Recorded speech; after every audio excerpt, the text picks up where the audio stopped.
ceux qui font la joie du retour et l'espérance de la vie éternelle.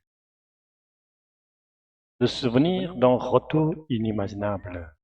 Quand le Seigneur ramena les captifs de Sion, nous étions comme ceux qui font un rêve. Il arrive parfois que dans la joie la plus extrême, nous nous demandons si ce que nous vivons est un rêve ou la réalité. Le peuple élu, Israël, faisait souvent de son bien-être matériel la finalité de sa foi. Aussi, il ne cessa jamais de servir des idoles, celles qui semblaient lui apporter la prospérité en même temps que Dieu. Chaque fois, Dieu les corrigea par la souffrance, afin qu'ils reviennent à lui. Mais le plus souvent, leur repentir ne fut que passager. Ils retombaient bientôt dans leur convoitise première.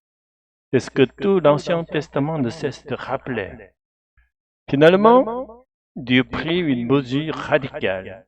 À la fin du règne de Salomon, celui-ci permit à ses épouses étrangères d'élever des sanctuaires à leur Dieu. Et le Seigneur divisa le royaume en deux, le nord et le sud. Le royaume d'Israël au nord s'adonna à l'idolâtrie encore plus gravement que Juda et finit par disparaître à cause de la politique d'exil et de métissage imposée par la Syrie. Le royaume de Juda lui conserva son identité nationale, mais fut emmené captif à Babylone. Le peuple, pleurant sur les rives de l'Euphrate, chanta sa nostalgie de la partie perdue, une scène devenue célèbre grâce à la chanson Bad Rivers of Babylon. Les larmes semaient en exil. 70 années d'exil passées, 2 générations s'étaient écoulées, assez pour croire que Dieu les avait abandonnés à jamais. Pourtant, contre toute attente, le roi Cyrus de Perse autorisa les Juifs à rentrer dans leur pays. C'était le miracle de Dieu, le signe tangible de sa fidélité. Le peuple stupéfait ne pouvait y croire. Ils étaient comme ceux qui font un rêve. Mais ils comprirent aussitôt que tout venait de Dieu. Alors leurs bouches se remplirent de rire, leurs langues de chants de louange.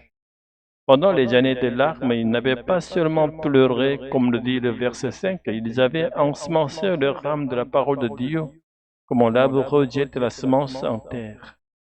Au lieu de se tourner vers les idoles de Babylone, ils avaient reconnu leur propre faute et s'étaient repentis, revenant à Dieu avec un cœur brisé. Et Dieu, dans sa miséricorde, agréa leur repentance sincère et fit refleurir leur espérance. Le rêve devenu réalité espérait encore. Aujourd'hui encore, il nous arrive de penser que Dieu nous a oubliés. Quand tout semble perdu, quand l'espérance éteint, certains vivent comme s'ils n'avaient plus qu'à attendre la mort. Mais le psaume nous exhorte, ne désespérez pas. Même si nos rêves semblent impossibles, n'abandonnons jamais l'espérance de la vie éternelle que Jésus nous a donnée. Quand viendra le jour de notre résurrection, quand nous entrerons dans la vie éternelle, nous nous écrirons comme Israël autrefois. Nous étions comme ceux qui font un rêve. Et cette fois, ce ne sera pas un rêve, ce sera la réalité éternelle.